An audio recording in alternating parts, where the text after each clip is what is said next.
오늘 우리에게 주신 하나님의 말씀 누가복음 9장 1절로 9절 말씀입니다. 생명의 샘과 8월 14일 목요일 말씀 증거를 삼으라 함께 읽겠습니다.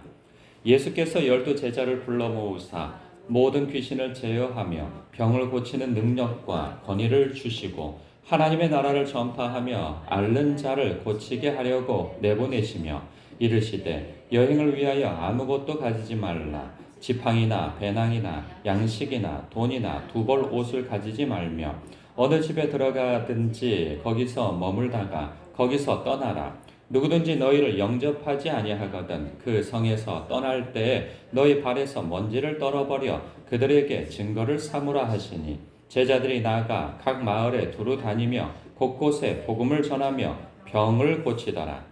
분봉왕 헤롯이 이 모든 일을 듣고 심히 당황하니 이는 어떤 사람은 요한이 죽은 자 가운데서 살아났다고도 하며 어떤 사람은 엘리야가 나타났다고도 하며 어떤 사람은 옛 선지자 한 사람이 다시 살아났다고도 함이라.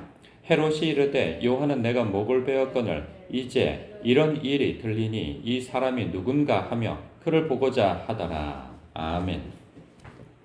제가 청년 때 다니던 교회에서 그 여름 수련회를 가면 이 성경 말씀을 근거로 해서 그 전도 훈련을 하던 것이 기억이 나요. 그 특정 지역을 선정해서 이 점심 때부터 저녁까지 이 돈 없이 전도하게 하는 거예요. 그냥 아무것도 가져가지 않게 해서 2명씩 짝지어가지고 그때 옛날에는 그렇게 했어요. 수련회 가가지고. 그래서 그 마을 전체를 이렇게 돌아다니게 합니다. 거기서 뭐 밥도 얻어 먹든지 아니면 간식을 해결하든지 그 전도하면서 사람들하고 가까워지면서 하여간 뭐든지 주님, 그러니까 그 의도는 그거죠. 주님을 의지하게 하려고 하는 목적에서 그렇게 했던 것 같아요. 그 말씀이 3절이죠. 이르시되 여행을 위하여 아무것도 가지지 말라. 지팡이나 배낭이나 양식이나 돈이나 두 벌 옷을 가지지 말며 온전히 주님을 의지하여서 가라는 거예요. 그래서 예수님께서 능력을 주셨어요. 모든 귀신을 제어하며 병을 고치는 능력과 권위를 주시고 하나님 나라를 전파하며 앓는 자를 고치게 하려고 내보내셨다 하는 거예요. 그러니까 그런 권위와 권능을 부여해 주심으로 가능한 일이죠. 그들이 가서 하나님 나라, 즉 하나님의 통치가 시작되어졌다, 왕이 오셨다, 유대인들, 이스라엘 백성들은 다 알고 있는 내용이죠. 그래서 그 왕이 오셨다고 하여서 그 왕이 어떤 분이냐? 예수 그리스도시다. 그분이 통치가 시작되어졌다. 그분을 믿고 회개하여 구원을 얻으라. 이런 소식이 전파되어진 것이죠. 그 과정 속에서 병든 자들이 좀 많았겠어요. 그래서 그 병든 자들 예수의 이름으로 고쳐주시고 또 귀신들을 쫓아내게 하시는 그러한 권능과 능력을 허락해 주셨죠. 이 대목을 보면 이 말씀을 읽고 묵상하노라면 오늘날 우리는 변질되어진 것인지 능력이 상실되어진 것인지 우리는 전도 물품에 의지해서 전도하는 경우들이 많이 있잖아요. 뭐 어쩔 수 없다고도 생각하기도 하고 뭐 전도의 매개체로서 사람들과의 어쨌든 접촉점을 마련하기 위하여서 그렇게 하는 것인데 그게 꼭 나쁜 것이라고 볼 수는 없는 거죠. 그러나 오늘날은 그 전도 물품의 뒤에 숨어서 주님을 의지하기보다는 어떤 때는 이 전도 물품을 전달하는 것으로 우리의 전도 활동을 다 했다라고 생각하는 경우도 있죠. 그러나 이 성경 시대 때 보면 뭘 주어가면서 하지는 않는단 말이죠. 그러니까 그 사람들의 삶의 어떤 고통과 아픔, 즉 하나님 나라가 임하게 되어지면 없어지게 되어질 것들을 시전해 주시는 거잖아요. 이 죄의 삭시 사망이고 그리고 이 사망의 증거로 또한 그 증상으로 질병이 나타나고 귀신 들림이 나타나고 그래서 그 귀신 들림과 악한 마귀의 포로가 되어져서 그 질병이 일어나고 그리고 두려움과 낙심과 우울감과 인간이 경험하게 되어지는 많은 죄악들이 양산되어진단 말이죠. 그러나 왕의 통치가 일어나면 우리 주 예수 그리스도의 통치가 일어나면 그 모든 것들이 떠나가게 되어지고 온전케 되어지는 그런 하나님 나라의 왕의 온전한 통치가 일어났을 때 시전되어지는 그러한 것들을 보여주라는 것이죠. 이러한 능력이 우리 성도들에게서 나타나야 하는 것이죠.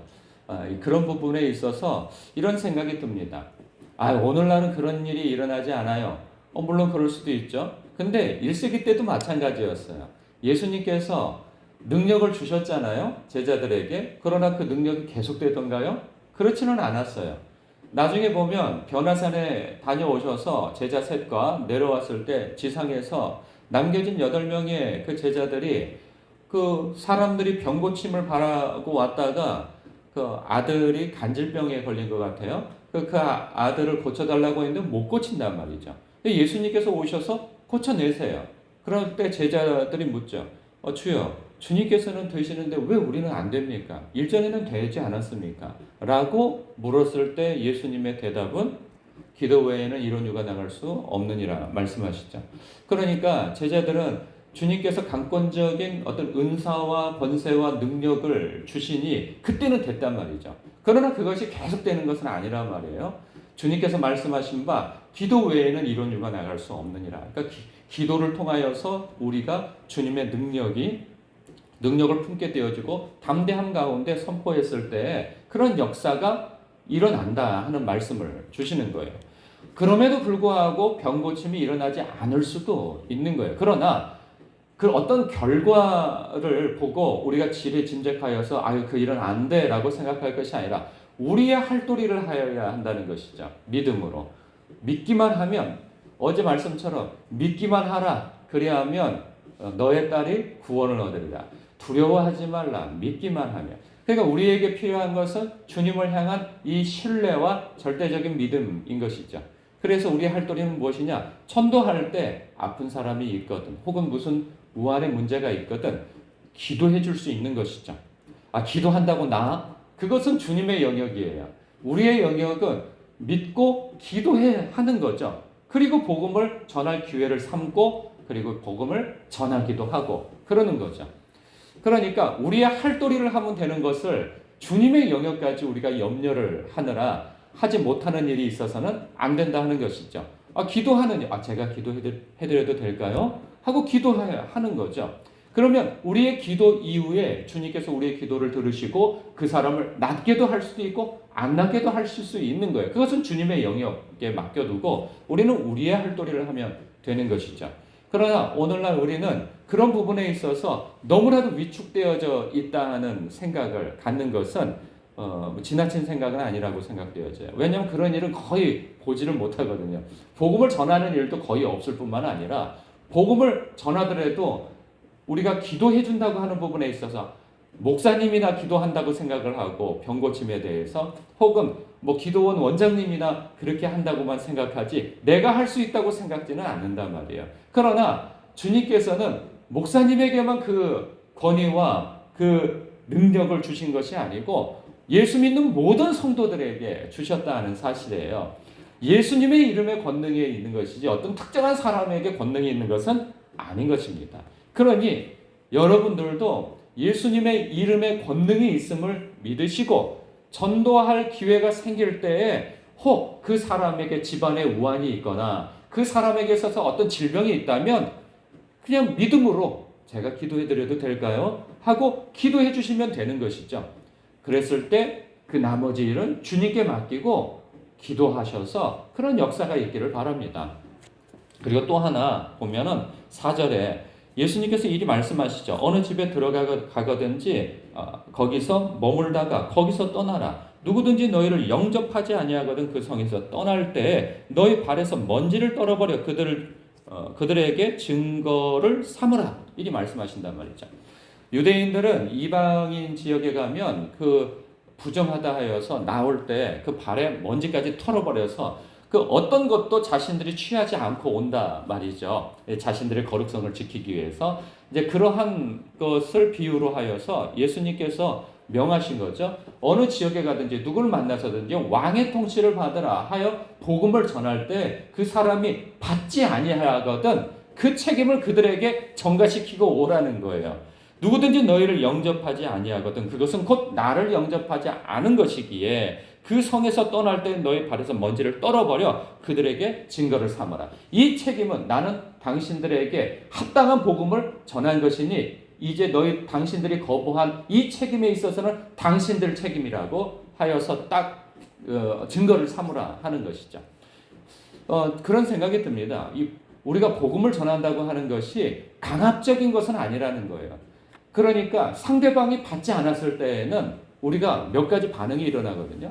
아니, 막 화를 내고 복음을 들으라고 하여서 어떤 때에는 막 그 영혼을 생각한다고 하는 마음에서, 간절한 마음에서 그런 행동이 나올 수도 있는데, 뭐 강압적으로 하여서 예수 믿어야 된다고 해서 막 강압적으로 한다고 해서 믿어지는 것은 아니란 말이죠. 이 복음에 있어서 우리가 너무 저자세를 가질 필요는 없다는 거예요. 간절한 마음은 필요하지만 저자세를 가지고 마치 믿어줘야 된다라고 하는 듯한 그러한 태도를 보이는 것은 합당하지 않다라는 거죠. 그래서 영접하지 아니하였을 때 그들에게서, 그러니까 이런 부분에 있어서도 이런 생각도 합니다. 복음을 오늘날은 너무 많이 들어요. 사람들이 너무 많이 들어서 배가 부를 지경이란 말이죠. 이 복음을 못 듣는 사람들은 거의 없어요. 다 들어요. 하다못해 하늘에 걸려있는, 그 교회 첨탑에 걸려있는 십자가도 복음인 거예요. 그들에게는. 그래서 거부할 수도, 사실 나중에 핑계 들 수도 없는 부분이라 말이죠. 저는 믿지 않는 사람들에 대해서 그런 생각을 갖기보다는 믿는 사람들도 마찬가지입니다. 오늘날 복음이 너무 많이 들려진 것도 문제예요. 그래서 사실 성도들이 그 복음 안에서 성장해 나가고 자라가야 되는데 너무 복음에 겨워가지고 이제는 어찌 보면은 어린아이 상태에서 머물러 있는 것이 당연한 거라고 생각하는 경우들이 많이 있다는 생각도 듭니다. 그러니까 복음이 바깥으로 뻗어 나가야 되는데 늘 안에서만 들려오니까 그냥 이 복음이 복음되지 못하는, 너무 많은 복음을 들어서도 문제라는 생각도 종종 들기도 해요. 교회가 건강하려면 물론 교회 안에 있는 성도들에게 있어서도 복음이 늘 들려져야 하고, 그리고 그 복음으로 인하여서 각 성도들은 주님께까지 자라가야 하는 그러한 영적인 성장이 있어야 되는 것은 당연하면서, 그 성장이 바른 성장을 이루려면 나에게 머무르게만 할 것이 아니라 그 복음이 전달되어져서 흘러나가게 해야 한다는 것이죠. 물이든지 무엇이든지 고여 있으면 썩게 마련입니다. 그래서 교회가 건강하게 성장하려면, 혹은 성도가 건강하게 성장하려면 그 복음이 내 안에서만 갇혀 있을 것이 아니라 적절히 흘러 보내진 바가 되어져서 다른 사람에게도 나로 말미암는 그 복음이 전달되어져야 한다는 것이죠. 종착점이 되어져서는 안 됩니다. 복음의 정거장이 되어지시길. 그래서 나에게 머무르는 사람들이 예수 그리스도의 향기를 맡게 되어지는 일들이 있어야 한다 하는 것이죠. 오늘도 여러분 만나는 사람에게 복음을 전할 기회로 삼으시고 기도해 줄 일이 있다면 기도해 주는 그런 하루가 되시길 주님의 이름으로 축복합니다. 기도하겠습니다.